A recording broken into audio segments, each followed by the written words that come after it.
மக்கள் அதிகாரம் பத்திரிகை மற்றும் யூடியூப் சேனல் சார்பில் மக்களுக்கு எனது பணிவான வணக்கங்கள். மக்களின் வரி பணத்தில்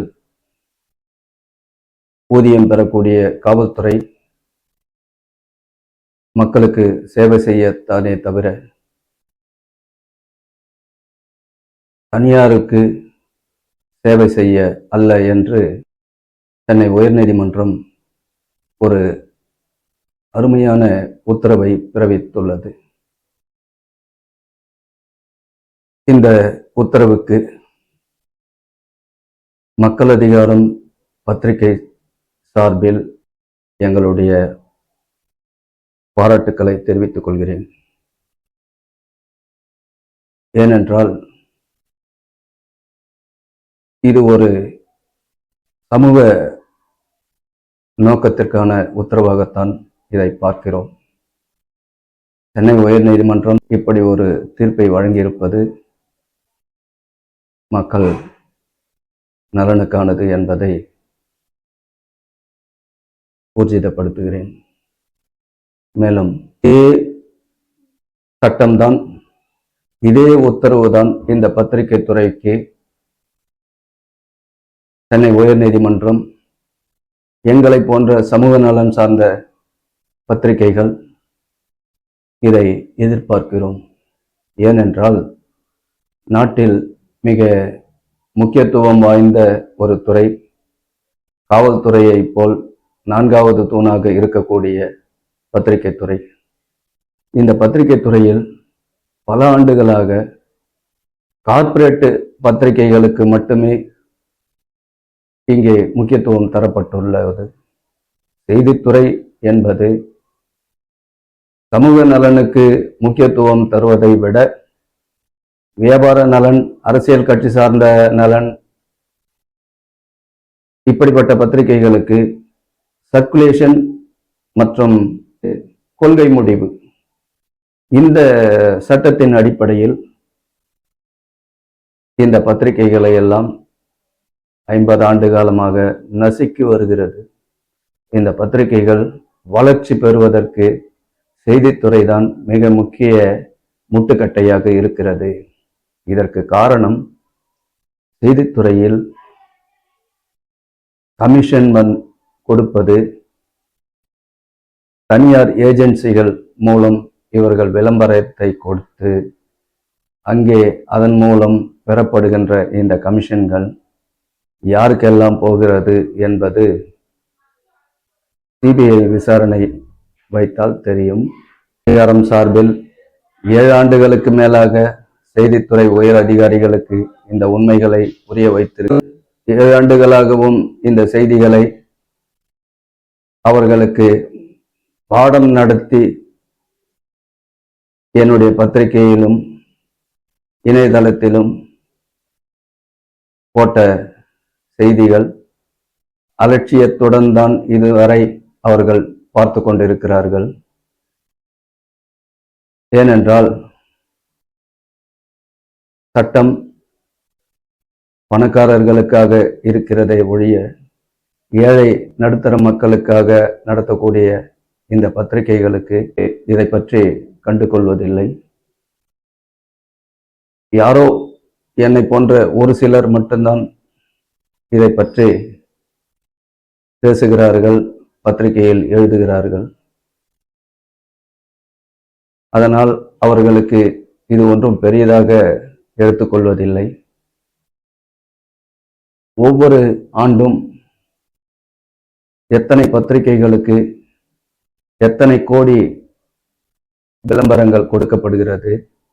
மக்களின் வரி பணத்தை வீணடித்து கொண்டிருக்கிறார்கள். சொல்ல போனால் ஒரு வெட்கக்கேடு. அரசியல் கட்சி பத்திரிகைகளுக்கு கூட அரசின் அடையாள அட்டை கொடுக்கும்போது சமூக நலன் சார்ந்த பத்திரிகைகளுக்கு கொடுப்பதில் இவர்களுக்கு என்ன பிரச்சனை? ஒருவர் கூட சமூக நோக்கம் இல்லாமல் செய்தித்துறையில் பணியாற்றுவது வெட்கக்கேடானது, வேதனையானது.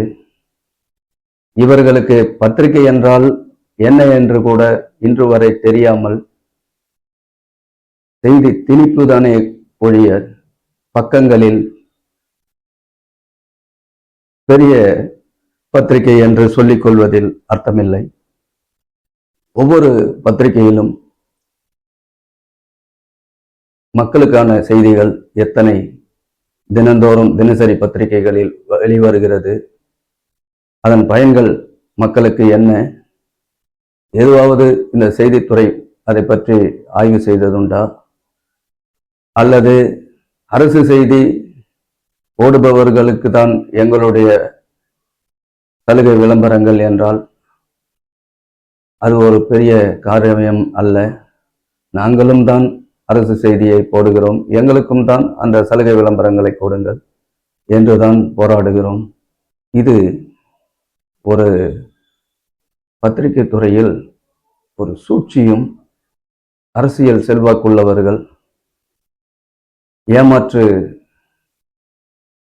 வேலையே ஆக இந்த செய்தித்துறையில் தகுதியான பத்திரிகைகளுக்கு கூட சலுகை விளம்பரங்களை கொடுக்காமல் ஏமாற்றி வருவது இந்த பத்திரிகை துறைக்கே ஒரு அவமானம் என்றுதான் நான் கருதுகிறேன். 10 ஆண்டுகளாக இந்த பத்திரிகை துறையில் சமூக நலனுக்காக போராடி இருக்கிறோம். அதில் மாற்று கருத்து இல்லை. என்னை போன்ற ஒரு சாதாரண மக்கள் நீண்ட காலம் இதில் பயணிக்க முடியாது. காரணம், அரசின் கொள்கை முடிவும் சர்க்குலேஷன் என்ற சட்டமும் சாமானிய மக்களை அழிக்கக்கூடிய ஒரு சட்டமாகத்தான் இது இருக்கிறது. எத்தனை நாளைக்கு எங்களுடைய சொந்த பணமும் சொந்த உழைப்பும் மக்களுக்காக செலவிட்டு கொண்டிருப்போம்? இவர்கள் மக்களின் வரி பணத்தில் பத்திரிகையை நடத்தி கணக்கு காட்டி பல கோடிகளை சம்பாதித்துக் கொண்டிருப்பார்கள். நாங்கள் வேடிக்கை பார்த்து கொண்டு இப்படிதான் காலத்தை தள்ள வேண்டி இருக்கிறது. இதை பற்றி ஐஏஎஸ் அதிகாரிகளுக்கே புரியவில்லை என்றால் சாதாரண அரசியல் கட்சி பின்புலத்தில் வந்த பிஆர்ஓக்களுக்கு எப்படி தெரியும்? இதை பற்றி ஒன்றுமே தெரிவதற்கு வாய்ப்பே இல்லை. மேலும் பத்திரிகை என்றால் என்ன என்று தெரியாதவர்கள் பத்திரிகை நடத்துகிறார்கள். யாரோ போட்ட செய்தியை காப்பி அடித்து அதை அப்படியே பேஸ்ட் பண்ணி கொடுக்கிற பத்திரிகைகளும் நானும் பத்திரிகை என்று சொல்லிக் கொண்டிருக்கிறது. வாட்ஸ்அப், ஃபேஸ்புக்கில் செய்திகளை போட்டு நானும் பத்திரிகை என்று சொல்லிக் கொண்டிருக்கிறது. இப்படி செய்திக்கும் தெரியாது அர்த்தம், பத்திரிகைக்கும் அர்த்தம் தெரியாது. இந்த சூழ்நிலையில் இந்த துறை குறிப்பிட்ட சிலர் அதற்கான தகுதி இருந்தும் எங்களை வளர்ச்சி பெற முடியவில்லை என்பதுதான் எங்களுடைய மிகவும் ஒரு வேதனையான விஷயம். மக்கள் அதிகாரம் பத்திரிகையின் இணையதளத்தில் சுமார் 3 லட்சம் பார்வையாளர்கள் இருக்கிறார்கள். இதில் தினசரி முக்கிய செய்திகளை வெளியிட்டு வருகிறோம். மேலும் எங்களுடைய மக்கள் அதிகாரம் இணையதளமான மக்கள் அதிகாரம் media.com, மக்கள் அதிகாரம் media.page போன்ற 2 இணையதளங்களிலும் 3 லட்சம் பார்வையாளர்கள் இருக்கிறார்கள். இது தவிர ஃபேஸ்புக், ட்விட்டர், இன்ஸ்டாகிராம் போன்றவற்றில் சுமார் 50,000 பார்வையாளர்கள் இருக்கிறார்கள். இதையெல்லாம் செய்தித்துறை ஏன் கணக்கில் எடுத்துக்கொள்ளக்கூடாது? எங்களுக்கும் அந்த சலுகை விளம்பரங்கள் கொடுக்க வேண்டும் என்பதுதான் எங்களுடைய முக்கிய கோரிக்கை. ஏனென்றால் இன்று மக்கள் பத்திரிகைகளை வாங்கி படிக்கக்கூடிய மனநிலையும் ஆர்வமும் குறைந்துவிட்டது. இதற்கு காரணம் இணையதளங்களில் மக்கள் காட்டும் ஆர்வம் பத்திரிகை வாங்கி படிப்பதில் ஆர்வம் காட்டுவதில்லை. அப்படி இருந்தும் தொடர்ந்து கார்ப்பரேட் பத்திரிகைகளுக்கு மட்டுமே இந்த சலுகை விளம்பரங்கள் கொடுக்கப்பட்டு வருவது பத்திரிகை உலகத்தை ஏமாற்றும் செய்தித்துறையின் உள்ளடி வேலை. மேலும் இந்த சலுகை விளம்பரங்களை அனுபவித்துக் கொண்டிருக்கின்ற தினசரி பத்திரிகைகள் கூட வாட்ஸ்அப்பில் PDF ஃபைலை அனுப்பி வைத்துக் கொண்டிருக்கிறார்கள். அப்படி என்றால் இவர்களுடைய பத்திரிகை வியாபாரம் என்ன என்பது செய்தித்துறைக்கு தெரிந்திருக்க வேண்டும். இது எல்லாம் தெரியாமல் குறிப்பிட்ட சில பத்திரிகைகள் மட்டும் நீங்கள் சலுகை விளம்பரம் கொடுப்பதன் நோக்கம் என்ன, உங்களுடைய சுயநலம் என்ன, பத்திரிகை துறை பொதுவானதா அல்லது உங்களுடைய சுயநலத்திற்கானதா, இல்லை மக்களுக்கானதா, அல்லது செய்தித்துறை அதிகாரிகளின் அடிமையானதா? நாட்டில் ஆட்சியாளர்களின் சுயநலத்திற்காக இருக்கக்கூடிய பத்திரிகைகளுக்கு மட்டுமே இந்த சலுகை விளம்பரங்கள் கொடுக்கப்பட்டு வருகிறது. இப்படிப்பட்ட சுயநலத்திற்கு நீதிமன்றம் தான் எங்களுக்கான வழியை ஏற்படுத்தி தரும் இடமாக இருக்கும் என்பதில் மாற்று கருத்து இல்லை. மேலும் இதில் அரசியல் தலையீடு இருப்பதால் என்னதான் எழுதினாலும் என்னதான் சொன்னாலும் எங்களுக்கு நீதி கிடைக்குமா என்பது மிகவும் கஷ்டம்தான்.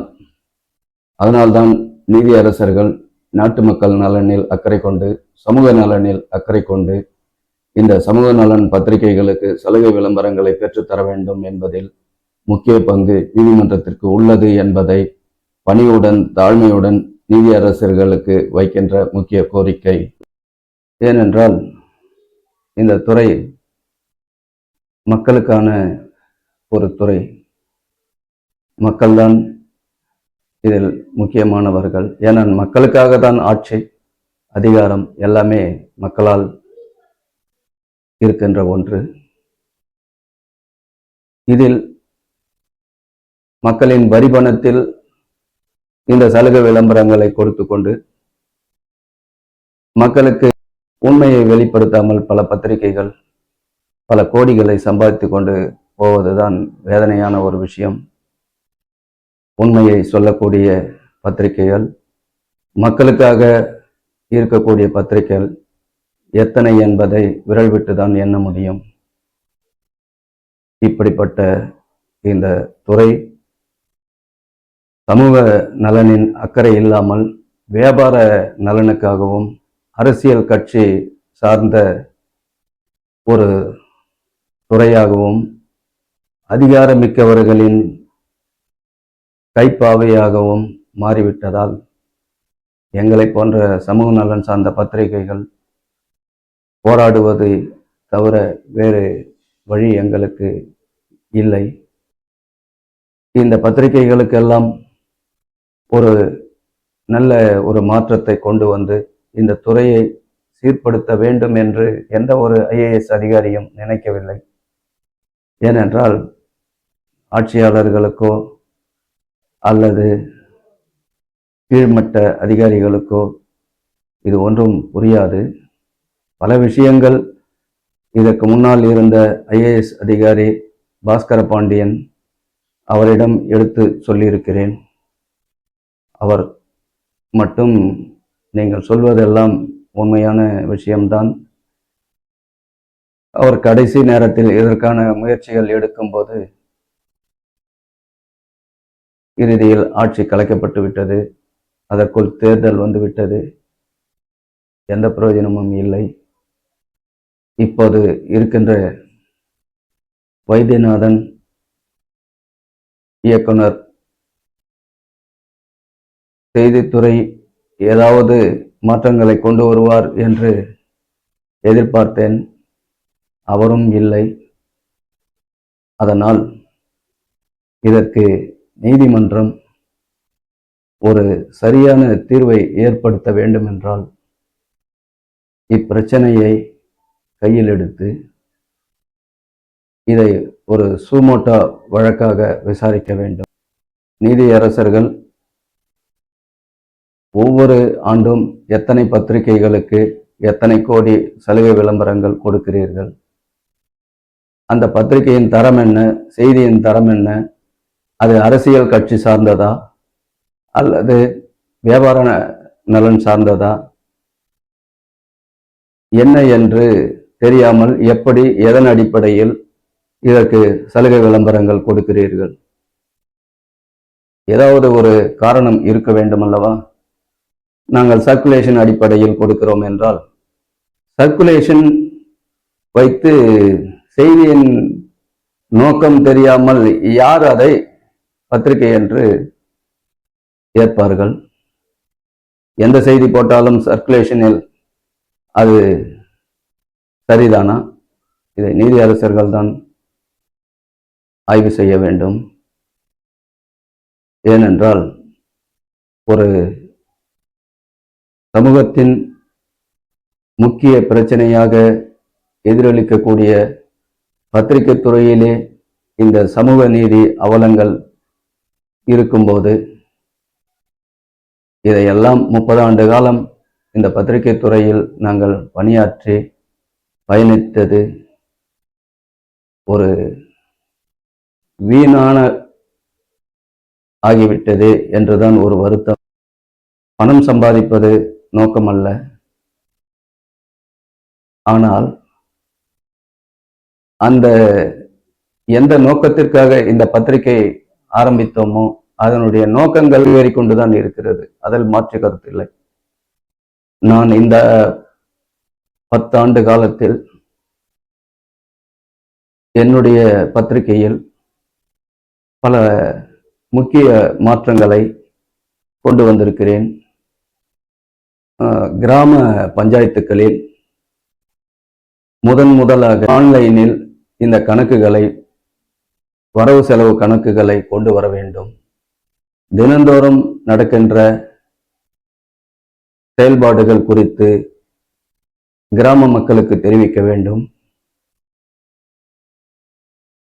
கிராம சபை என்பது ஒரு பெயருக்கு தான் கிராம சபையாக இருக்கிறதே ஒழிய, அங்கே மக்களுக்கு அதனால் எந்த பயனும் இல்லை. ஆன்லைன் மட்டும் கொண்டு வந்து விட்டார்கள், வரி வசூல் செய்கிறார்கள். இன்னும் அந்த கணக்கு வழக்குகள் மட்டும் ஆன்லைனில் மக்களுக்கு நலனுக்கு வெளிவரவில்லை. அது மக்கள் அதிகாரத்துக்கு கிடைத்த ஒரு வெற்றிதான். அது முழு வெற்றியாக இல்லாமல் பாதி வெற்றியாக நின்று கொண்டிருக்கிறது. தற்போது கூட்டுறவுத்துறையில் உள்ள ஒரு ஊழலை வெளிப்படுத்தினோம். இதனால் பதிவாளர் முதல் கூடுதல் பதிவாளர்கள் வரை கூட்டுறவுத்துறையில் மாற்றம் செய்யப்பட்டிருக்கிறார்கள். அதற்கான விசாரணை போய்கொண்டிருக்கிறது. இது எல்லாம் இந்த பத்திரிகை துறையில் மக்கள் அதிகாரம் இதை நிரூபித்திருக்கிறது. அது பெருமையாகவும் இருக்கிறது. ஆனால் செய்தித்துறையில் மட்டும் இங்கே அரசியல் பின்புலத்தில் இயங்கக்கூடிய பத்திரிகைகள் அதிகாரத்தில் ஆட்சியில் இருப்பவர்களை எதிர்த்து ஒன்றும் செய்ய முடியாது என்பது போல இவர்கள் அங்கே கோல் வச்சு கொண்டிருக்கிறார்கள். அதாவது பத்திரிகை நல வாரியத்தில் கூட எங்களை எல்லாம் ஒரு உறுப்பினர்களாக சேர்க்காமல் இருப்பது, இது பத்திரிகை துறைக்கே ஒரு அவமானம். இப்படிப்பட்ட இந்த செய்தித்துறையின் சுயநலத்தை சென்னை உயர்நீதிமன்றம் சரியான நீதி வழங்க வேண்டும் என்பதுதான் மக்கள் அதிகாரம் பத்திரிகை சார்பிலும் சமூக நலன் பத்திரிகையாளர்கள் சார்பிலும் வைக்கின்ற தாழ்மையான வேண்டுகோள். நன்றி, வணக்கம்.